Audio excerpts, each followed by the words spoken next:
Hey, what's up? What's going on out there?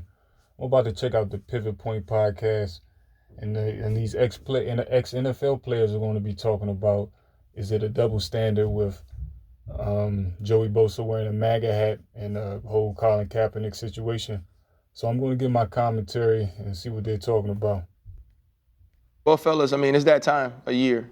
Obviously, the election is approaching. Nick Bosa, after their win over the Dallas Cowboys, interrupts Brock Purdy's interview with a MAGA hat on. Let's keep politics out of sports, and you know how they say, shut up and dribble. What are your thoughts on what he did and then saying later that he didn't want to talk about it? Everybody say keep it out of sports. But Jerry said some crazy stuff. You know what I'm saying? Honestly, I think he has the complexion for the protection. Wasn't Kaepernick's political? Kaepernick still talking about he working out. You can't tell me Kaepernick ain't better right now than some of these damn quarterbacks taking the field in the NFL right now. I'm going to stop Shannon right there.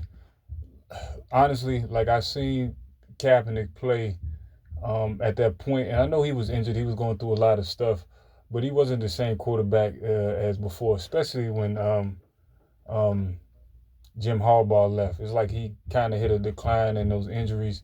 And it's, I'm going to keep it real. If Blaine Gabbert takes your spot, then you know you're going through some hardships, and you're probably not as good as you used to be. But I knew guys were going to go back at that, talking about he's better than some of the guys right now.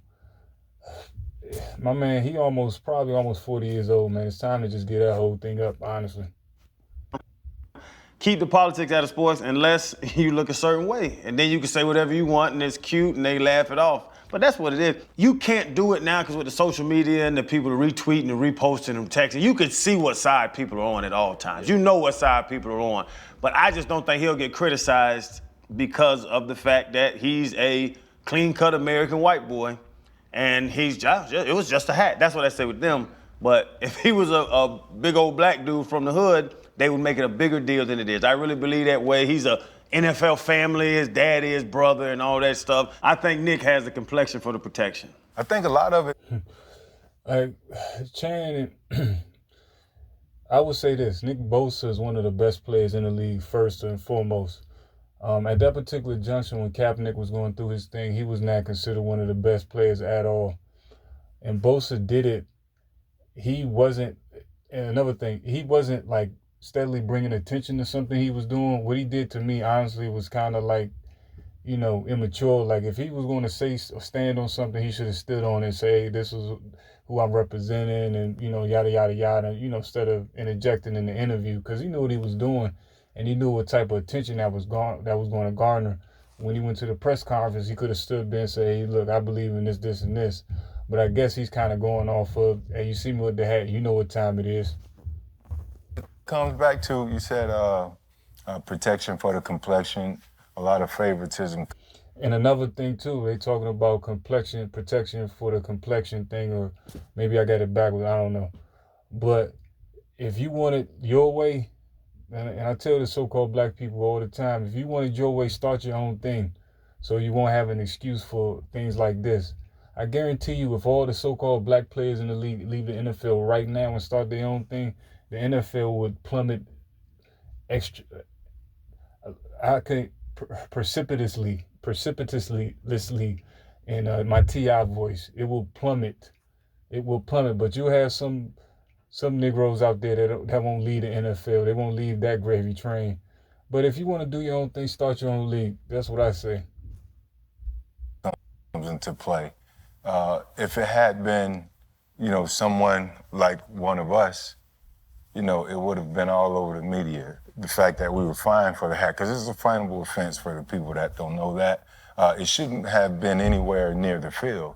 So it was just a prop that they hid on the sideline he was able to get to sort of make an ass of himself. Again, we should leave our political views out of sports. If that's what the rules are, that's what the rules are. But you have guys like Nick Bosa who did it right around the time when Kaepernick was trying to make a stance for what was right. He was one of those people who sort of went the other direction and ended up apologizing about it. So you are who you are, and That's another thing with the knee thing. Like, how are you going to how is your so-called quote unquote enemy or system you trying to go against going to take you serious if you're taking a knee? If you're going to stand for something, stand on your own 2 feet and look that man in the face if you got a problem with it. Go directly to the problem. Like, that's what the whole knee thing just bothered me. It was just like he was bowing down like a damn coward, honestly. These times, all of that tends to come to light. A lot of people in this time of the year tend to reveal them true selves. Even the comments that the guys made during Trump's rally, about Puerto Rico and all this other stuff. But I hate that it has to be that way, for people to feel that way and just to act beyond themselves. But again, I think it's a true showing of who they really are at the end of the day. Yeah, I think when Nick Bosa shows up in a MAGA hat during Brock Purdy's interview, he knows exactly what he's doing.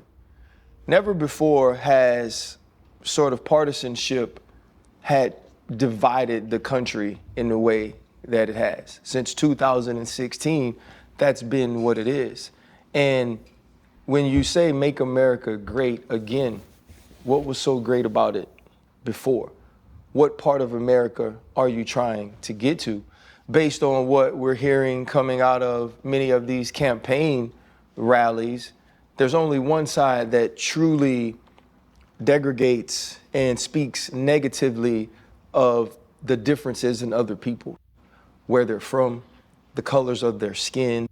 There's only one side that does that. And I've worked really hard since 2016.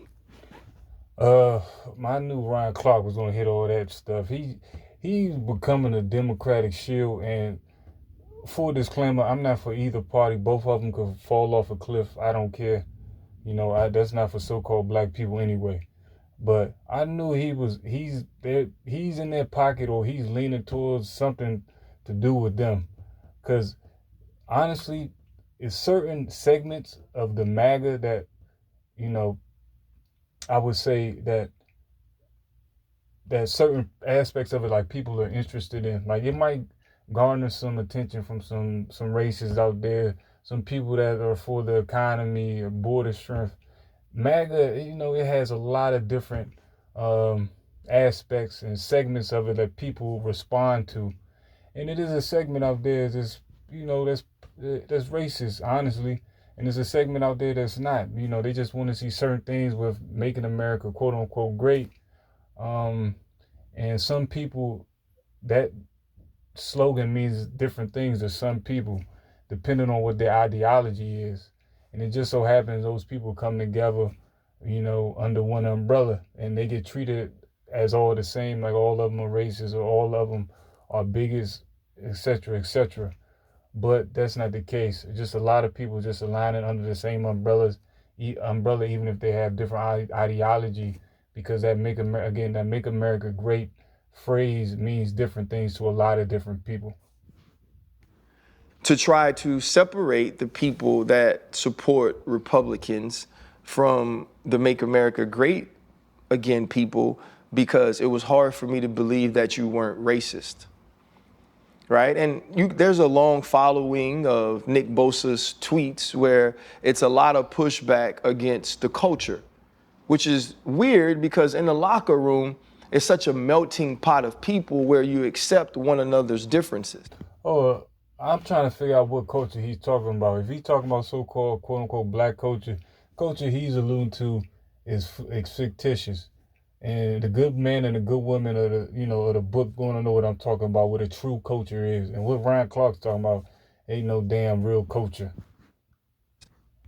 Also think it's sort of ironic this happens in San Francisco, where Colin Kaepernick legitimately lost his career, not because he said America is a bad place, because he said, I want to make America a better place for people like us. Not because he said that he wants brown and black people to be superior to others, but just equal. He wanted their lives and our lives to matter as much as everyone else's life. The MAGA movement has... There you go again. Like, honestly, man, some of these dudes get on my damn nerves with all this damn begging. We want to be equal to you. What are they really saying? We want a damn white man to come pat us on the head and tell us it's okay. That's what he really wants to say. And it really bothers me and it irritates me when I hear black dudes talk like that. Been very clear that all lives don't matter the same, that all people aren't sort of deserving of the same treatment, of the same compassion, of the same level of life and liberty. And so I do think that the shut up and dribble thing that always is told to the LeBron Jameses when he speaks up against police brutality, to the Colin Kaepernicks when he speaks up against police brutality, to all of these athletes who were involved in movements in 2020, it only seems to go to the athletes that look like us, to the people that are speaking for the marginalized and the minorities as opposed to the majorities. Because when 45 called Colin Kaepernick and other people who kneeled sons of bitches, nobody told him to keep politics out of sports. So it seems very clear to me. Nick Bosa understands that when you wear that hat, you take a side. You take a side of division in a sport that's supposed to bring us together. I'm just waiting for all the people who comment under political and sports things to shut up and dribble or to shut up and play football to tell him to shut up and rush. But they ain't gonna say it because they feel the exact same way he do. Don't hold your breath. That's the end of the video. And like I said, some of these black dudes get up here crying and we want to be equal and held to the same standard. They just want a pat on the head from the so-called white man, but they won't say it. That's all they want, just a pat on the head and saying everything, a pat and a rub on the head and everything is going to be okay. That's all they want to hear. Because when Nick Bosa does it, matter of fact, like I said before, he was being immature. He could have stood on the square and at the podium after the game said, "Hey, this is why I wore the hat. This is why I did this." I think he just pretty much wanted the hat to be self-explanatory. And another thing I was saying earlier was, it's a lot of different sides to this whole MAGA movement. Some people don't all the people under the MAGA movement don't have the same ideologies as far as like they probably don't, probably aren't racist, or they believe in border security or the economy, or they just like Trump's personality. All of these people fall under the same umbrella, but they don't necessarily have the same ideology. And for some reason, some people just can't get that. And Ryan Clark and them, especially Ryan Clark, is a prime example of that. Like, you just don't get it. Just because somebody said they're MAGA doesn't mean they're just all of a sudden racist or something like that. And then when Colin Kaepernick took a knee and Trump called them SOBs and things like that, because it looked like he was going against America. And you're not going to win in America when you look like you're going against America, especially with an afro and you got I can't even think of my man's name now, James Baldwin t-shirts, whatever the hell he had on. All this anti-American socialist talking points, Marxist talking points, that's going to automatically give you a lot of pushback against, the traditional America in a sense. Like, they're not going to go for that stuff. And Nick Bosa, and I made another video about this, about so-called white men being disenfranchised, not taking advantage of their glory or their greatness in this society right now. It's probably a big remnant of them out there that's like, look, we got to recapture this thing before it slips away. But that's my 1-2 on it. Leave your commentary. Let me know what you think.